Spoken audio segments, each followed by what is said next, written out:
First video in a long while.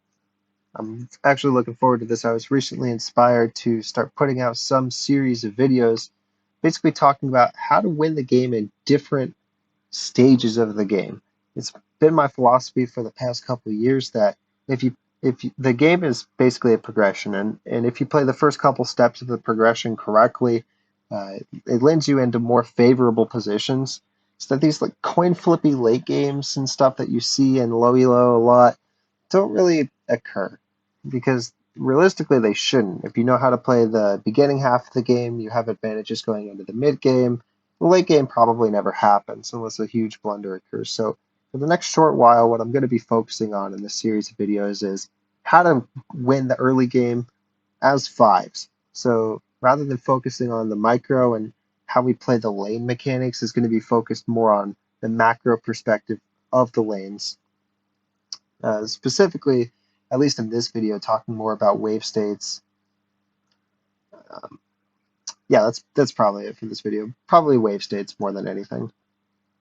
So getting into the game, top lane matchup.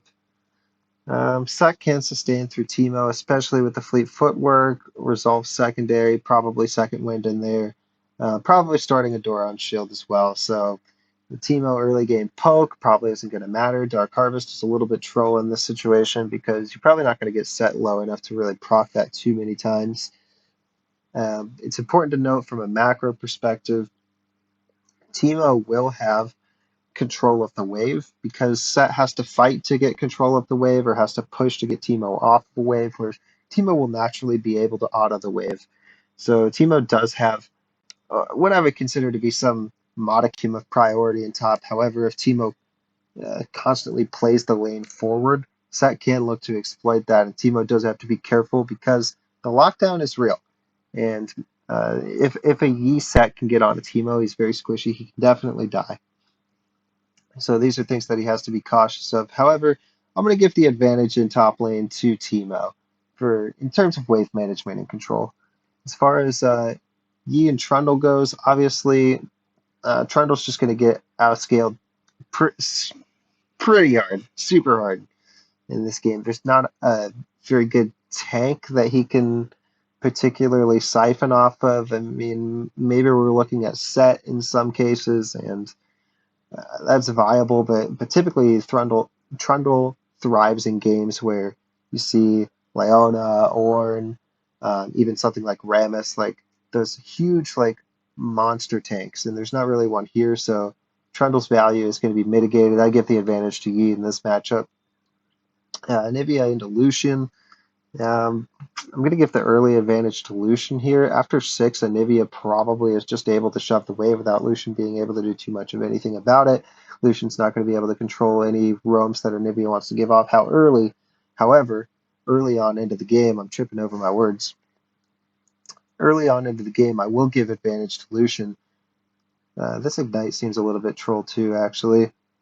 I feel like Anivia should have teleport to maximize that post 6 advantage super hard, but I guess we're not going to talk too much about that. And then Vayne Lulu into Samira Thresh. I'm going to give the lane to Samira Thresh. Obviously, a lot of playmaking potential here. However, the scaling capability of Vayne Lulu is outright terrifying. So the longer the game goes, and this is just a common theme, Set is probably going to become more useful than Teemo after a certain point. Yi is definitely going to become more useful than Trundle, and Nivea is going to become a much better wave clear mage than Lucian can hope to manage.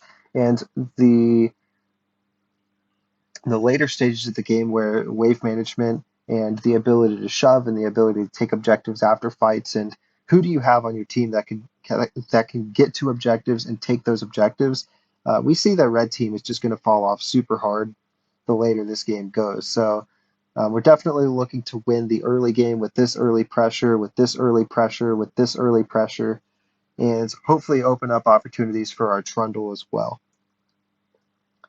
So getting into this game, go ahead and play this at full speed. Try not to pause it too much unless I absolutely have to. I know there's a couple things in here that I probably will have to pause for, but I'll do my best to keep these videos, relatively short. I think the hour or 2 hour videos I used to make are nice in their own regard, but for now I want to focus on stuff a little bit shorter. Just a small decision here, taking Q level 1 as a thresh. Like I said, I don't want to talk about the micro too much, but Q level 1 as thresh tells me that you're trying to play aggressive in the early lane. So maybe position a little bit more forward when you have Q. That single auto attack trade doesn't hurt nearly as much if you don't have E, so this walking out here is very strange when you have a hook. Definitely be playing the wave. But we're not going to get too much into that.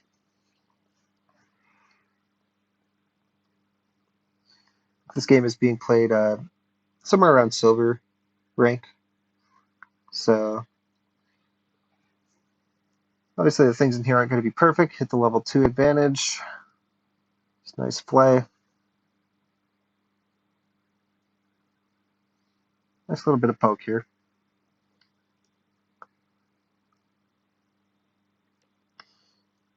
So now let's just look at the map and understand what's happening here.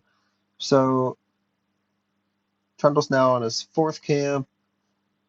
We can see that Teemo is actually getting shoved in by Set, so this isn't something that I actually anticipated. But Set is gaining the advantage here, and so Trundle can look to sneak in a gank here, just based off of Set's positioning. We can't tell exactly what was happening on the wave, but it does look like Trundle with a red buff can sneak up, and Set obviously lacking any escapes at all, and Teemo being able to mitigate some of the damage he'll put out with a Q. Pretty much means that Set should be in a world of hurt if Trundle decides to head up there. Lucian is retaining some shove in mid lane. You can see how the minion wave is just a little bit shoved in, so probably picks up a kill, but we're not talking too much about the micro and how can we play this situation, how can we not play this situation. Like I said, it's not really the focus of this video. However, something that I saw that I wanted to call attention to is this. So let's take a look at the wave state right here, because this is what I want to be talking about. Now, this wave is probably going to shove into red team, and the colors are reversed, like this is using team relative colors or whatever the setting is called, which is going to throw me off. So I apologize in advance if I misspeak on any of this, but especially after this point, it becomes exceedingly obvious that the wave is going to shove into red. And the reason I say that is that these minions are all kind of clustered up right here, so they can start attacking right away as soon as the minion aggro is dropped by these two walking backwards. Additionally, the minion waves are about even. You can see like a melee, three casters here, and a melee. This melee is quite low. This melee is eating tower shots, so it's going to die soon. However, the big thing that tells me that this is going to shove in, number one, I'm predicting this cannon probably walks into the tower, just based on how close it is already.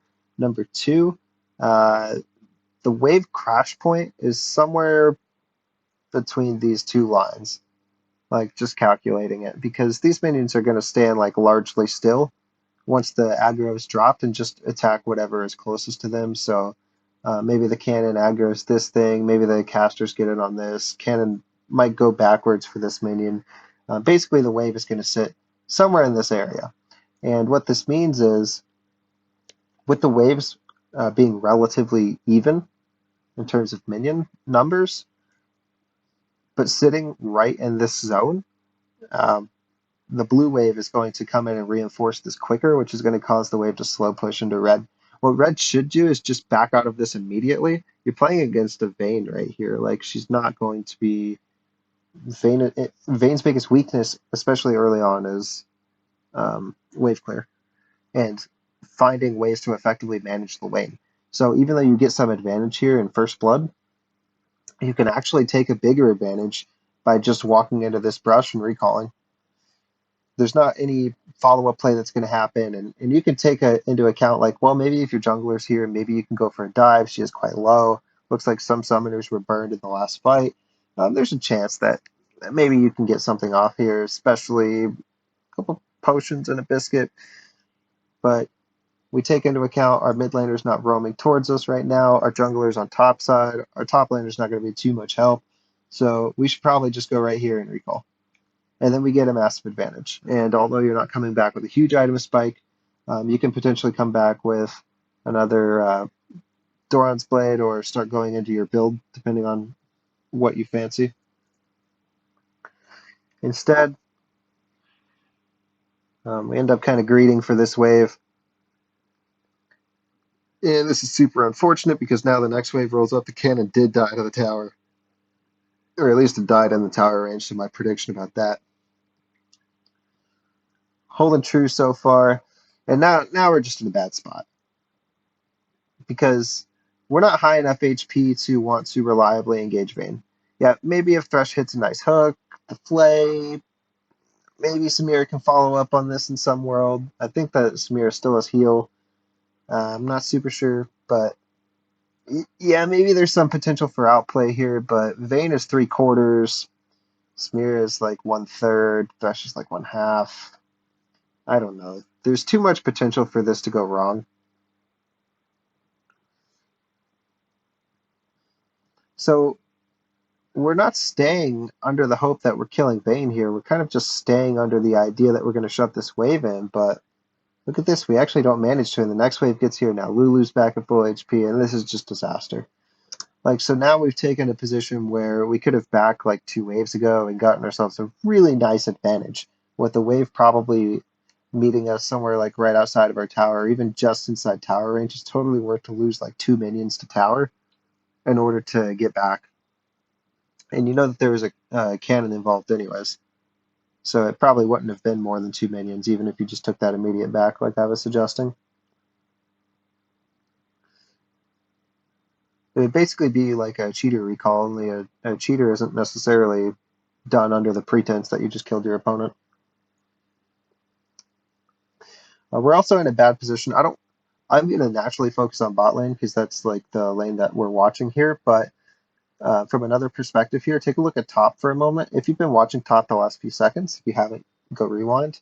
But top's wave is actually shoving into set, and this is very problematic because Trundle used the bot lane kill.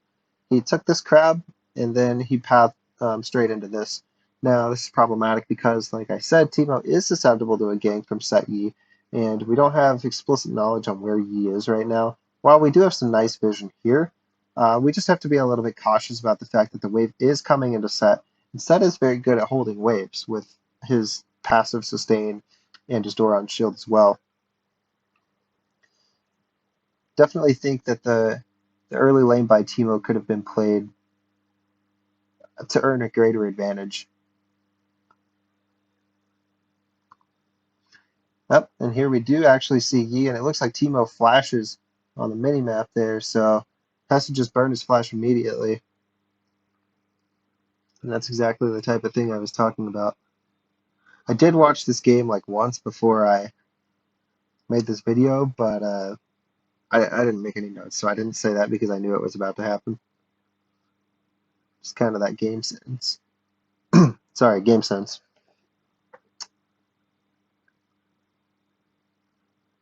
But we can tell now how things are just disastrous here for bot lane because uh, although we've traded a little bit of HP on Lulu, we haven't significantly like gotten any HP on these people. Trundle, after taking Crab, has to rotate mid because mid pressure is now exerted by Yi after burning the Teemo flash. That means that Lucian has to back off the wave. So now Anivia actually has the advantage on the wave, and this is terrible because I believe that Lucian started tier. So Lucian's already relatively susceptible in the lane to abuse in terms of he might have mana sustain, but in terms of HP sustain, he doesn't have very much. And only sitting at half HP right now and then getting shoved out without teleport because he took Ignite means that he's going to have to find some way back into his lane. Now, Trundle being here is going to help equalize this wave state, but I don't think it's going to be fast enough to avoid the crash, which means that Anivia is going to get to go back to base and then have tempo for when these two, because these two now have to shove out mid wave together. in order to match like what just happened and get Lucian back into the game. Otherwise, Lucian ends up in a position similar to how bot lane is right now.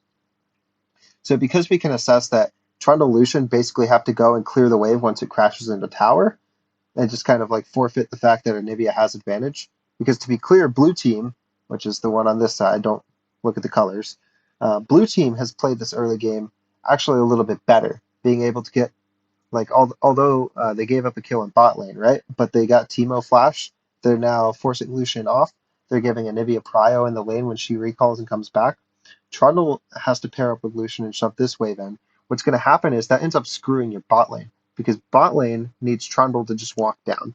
And this is something called a pressure gank, where you're not actually trying to kill, but you basically use the 3-on-2 advantage the 3-on-2 advantage, sorry, with the threat of Thresh CC, Thresh Flash, Thresh Flay, um, even the hook coming out as well. But you don't throw the hook if you're Thresh in that situation, to be clear. It's just the threat of the hook and the 3-on-2 is going to naturally force these two out.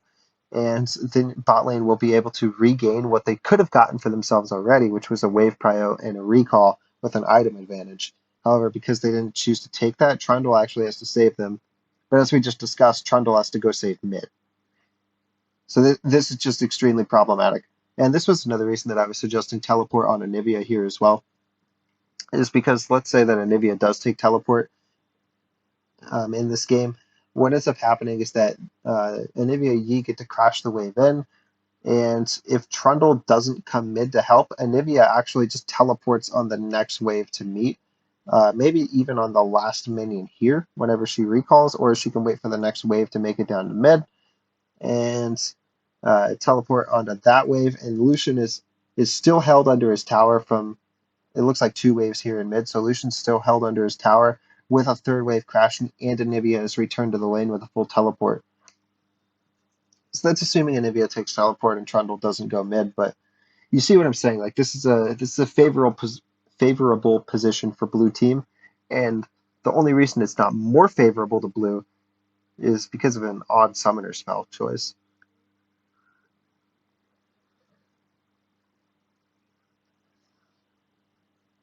Trundle is trying to establish some priority here around Dragon. It looks like Anivia Yi kind of gave up the wave priority, and I'm not super sure why exactly that happened. Because, like I was saying, I mean, the lane was pretty free for them, so I'm not sure why they just did the thing that they did, but this ward is kind of a lazy ward, so I'm not super sure what the purpose of this is. But if I'm Lucian and I'm already standing right here anyways, I'll probably just drop a ward over the wall here, and that way it will see the entire ramp. While this might see a little bit more of the river, if he takes the blast cone into Dragon Pit, this ward isn't going to spot him anyways. So I probably just take the ward over the wall. Also, this bot lane is very strange too because Vayne Lulu could have continued to use their priority and just continue to shut the wave. However, because they have HP advantage, Lulu can just look for this poke. We see that this bot lane is not high enough HP to actually really fight or contest for the wave here. Now Trundle pretty much just has to spawn and go bottom to bail his bot lane out. But this, it's just kind of bad for his pathing because Raptors just respawned. So this is all like very unfortunate. And Trundle looks like he's trying to control the pit right now, the ward. Lucian does end up getting a very nice crash in mid. Ends up getting the kill too. This is very nice. The stay there is very risky. Yep, he chooses to leave. Because with the strength of this wave, it will definitely push past and crash. And again, it's just unfortunate that Anivia doesn't have a teleport.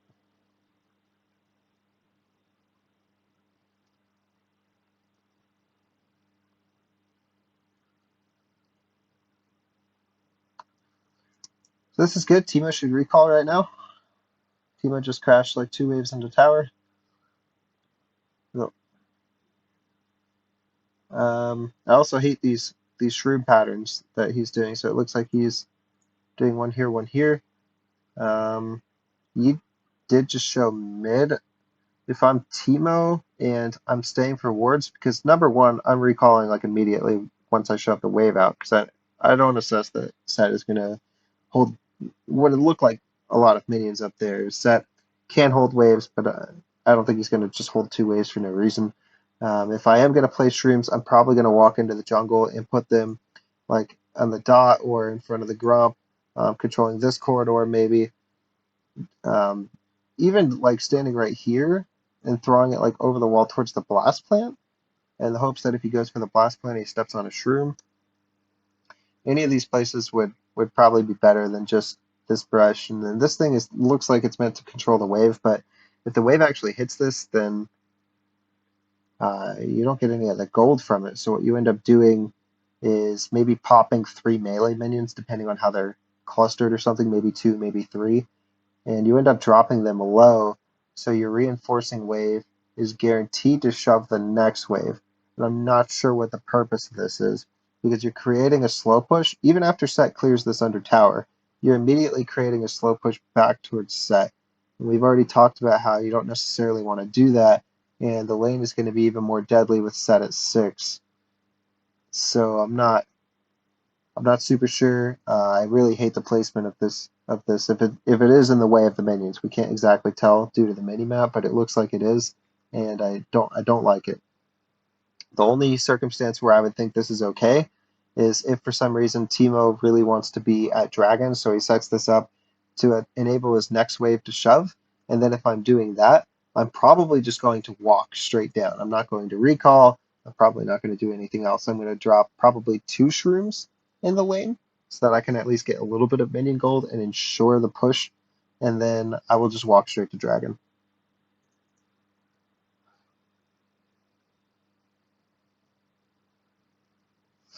Bot lane chooses to recall, but this is like a really terrible recall for bot lane because you basically just gave their bot lane a free shove.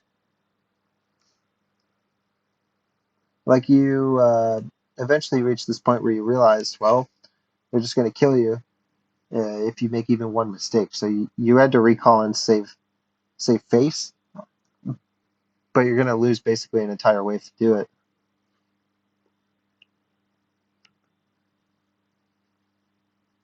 If I'm Set, I take this slow push that Teemo gave me and I try to freeze it to the best of my ability.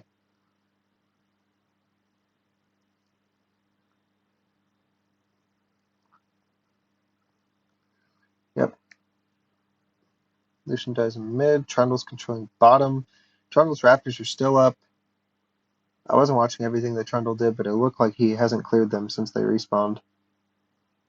Also, Trundle's red buff is up. So Trundle's making like a very big priority on Dragon here, and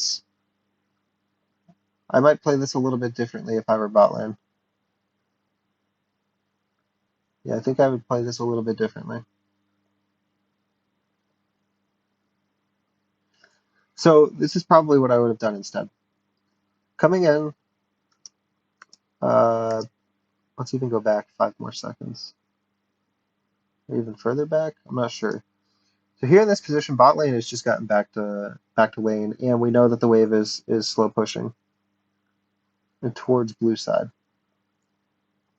Now, Trundle is trying to control the dragon right here, so a safe bet might be for Trundle can even start the dragon, bot lane can go right now. However, that's not how this uh, progression plays out. So let me see exactly what's happening here.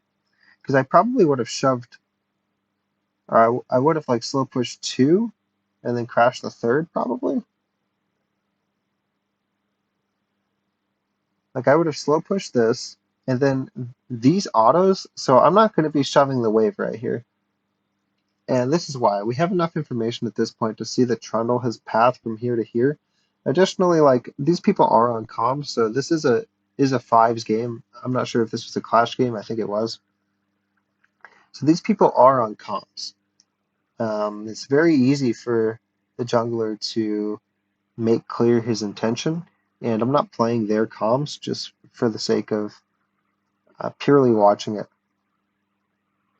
as a coach, not seeing their input or seeing what they're talking about or anything like that. Just watching it with the game muted. But I'm assuming at some point the jungler said that he was going to go mid lane. If he didn't, he probably should have. So this means that bot lane would know not to start pushing the previous wave so fast.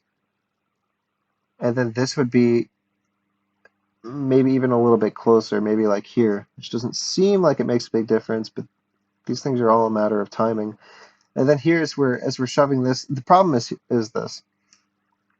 So Trundle has made his intentions very clear just by his actions on the minimap, obviously. Again, I'm not listening to their comms, but based off of his pathing and actions. Trundle has made very clear that he wants this Cloud Drake. However, he's walked mid lane. So in order to have the best synergy between the jungle and the bot lane should slow push because the lane was slow pushing when they walked into it, so they can't help that. So they slow push the wave that they walked into, which we can call A. Then they slow push the wave that we're on right now, which is B, because Trundle is mid. So Trundle's not doing the dragon right now anyways. Even if you fast push this and then just walk to dragon, you might meet Trundle there. Maybe.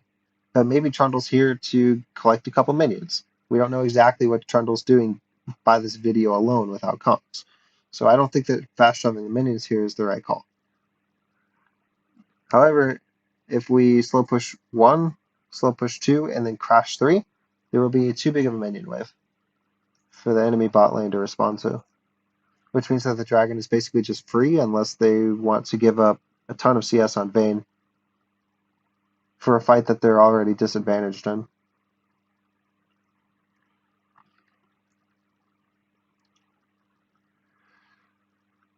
Doing a little bit of the breast cheese. It's fine. I mean, I guess if you fast push, this is really the next best thing you can do.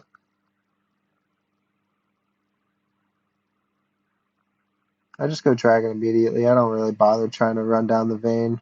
Your Lucian just shoved in mid. Lucian could also rotate the dragon if you're really concerned about a Yi steal, but you're probably not because the support just died and Vayne isn't looking to fight anything here.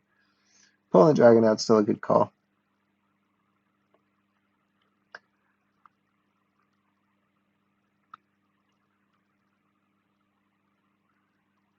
I like this ward by Teemo. Now Trundle probably just look into a full clear or maybe like just Wolves, Raptors, and then Red. I'm not sure. Trundle's clear has been pretty inefficient this game, and we know that because his red buff has been up for like 2 or 3 minutes already. Hopefully in a later video I'll have some better perspective on jungle pathing his fives, but like I said, I kind of want to focus more on the waves here, at least for this one video.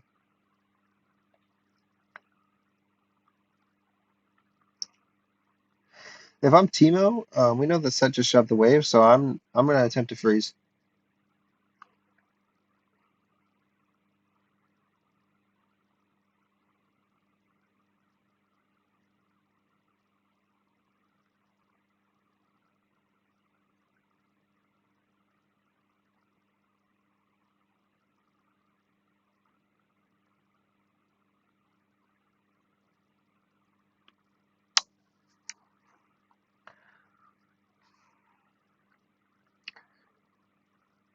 Does not exactly look like Teemo chose to freeze the lane. Maybe it just had some unfortunate minion aggro. I'm not sure.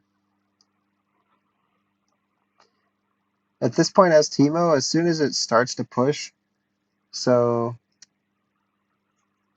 pause. As soon as this wave like starts to push and then crashes, so it looks like the minions are kind of crashing right around here. If I'm Teemo, I'm gonna throw at least one shroom on the casters, and then shroom the melees as well if I can, and just try to hit the whole wave with the second shroom so that the casters definitely die, and then you can auto the melees like 1 time a piece, and then you probably just bounce out and recall because the damage from Set at this point is very high, and Yi as well. So 20 CS advantage doesn't mean too much. Yeah, now that you know the Yi's top as well.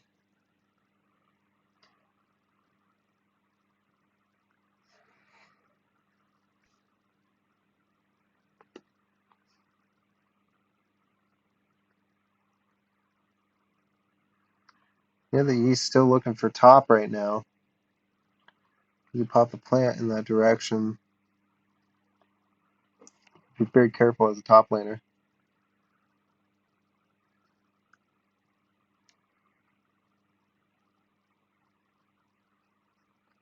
Looks like Set's reshoving the wave though. So if that is the case, number one, I'm not putting shrooms in the lane.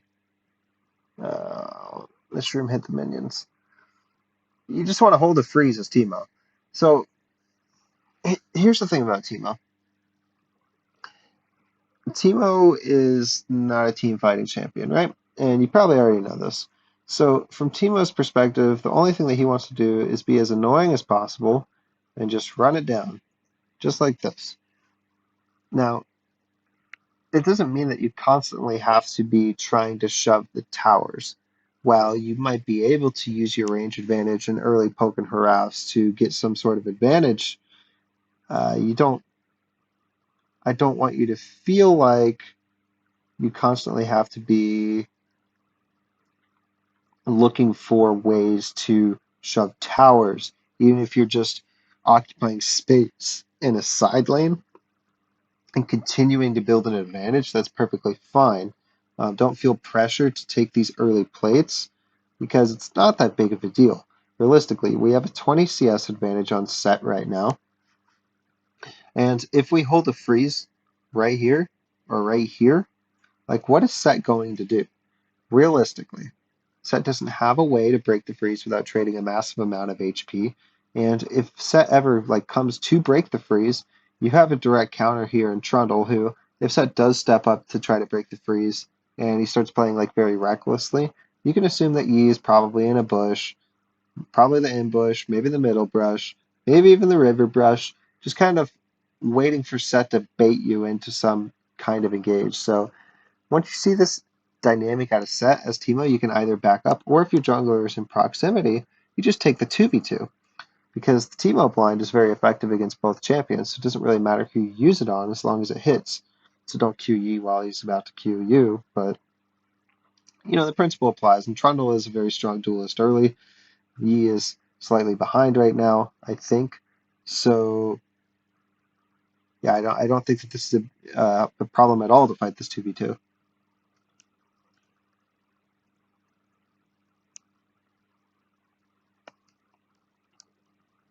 Like if we can take a 20 CS advantage, freeze the lane, and turn it into a 50 or 60 CS advantage,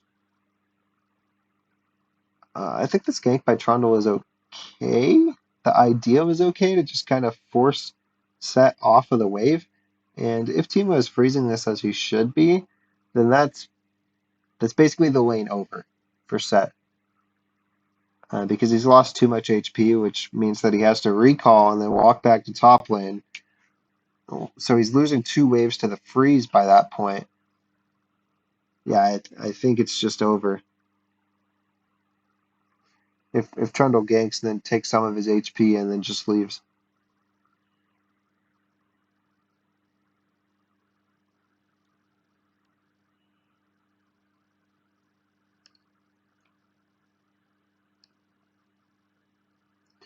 Trundle being punished for some inefficient pathing here, showing top and not taking crab, not taking raptors.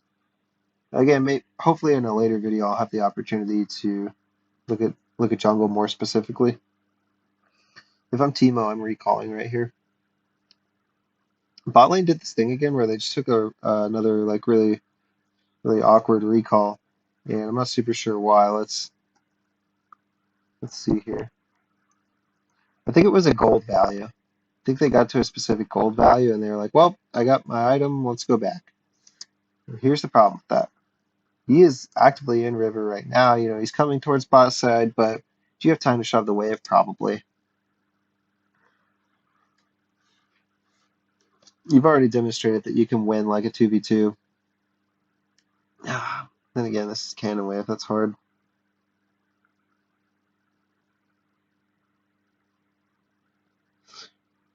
I think Thresh positions more towards river here because you're probably more scared of the E than you are the bot lane. So you shove half of the wave and then just leave it to them.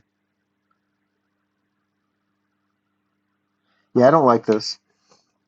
I don't like this. And I don't know why this recall is occurring. It's probably a gold value, but I don't like this because these two are just going to be able to crash the wave.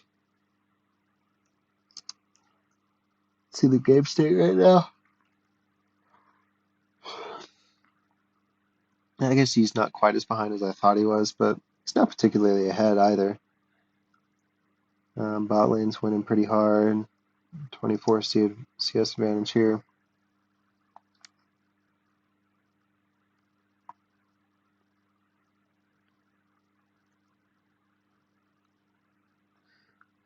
So we've just given Vayne like basically an entire wave advantage and probably at least one turret plate out of that play. They definitely overstay though in greed.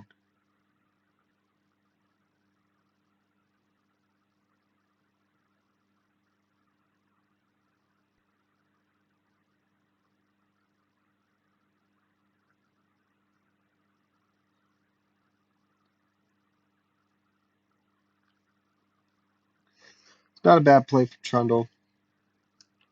Here's the problem. You're dying, I didn't mean that. You're dying in bottom lane, but your top camps are up. And normally this would be okay, like if your bottom camps were down. So if you've already cleared this, and then you go gank, and you die, and then you just respawn and path top. That's not the end of the world. However, all of the camps are up right now. And Dragon's up in 30. So where are you going to go? Like, you just died on bottom side of the map, and then you have to come back down to bottom side of the map. It feels inefficient. It feels like there was a better way. And it also looks like Top Scuttle is still up. So it just feels very inefficient. Anyways, I'll probably end up closing the video right here. But 12 minutes in, 13 minutes in game time. So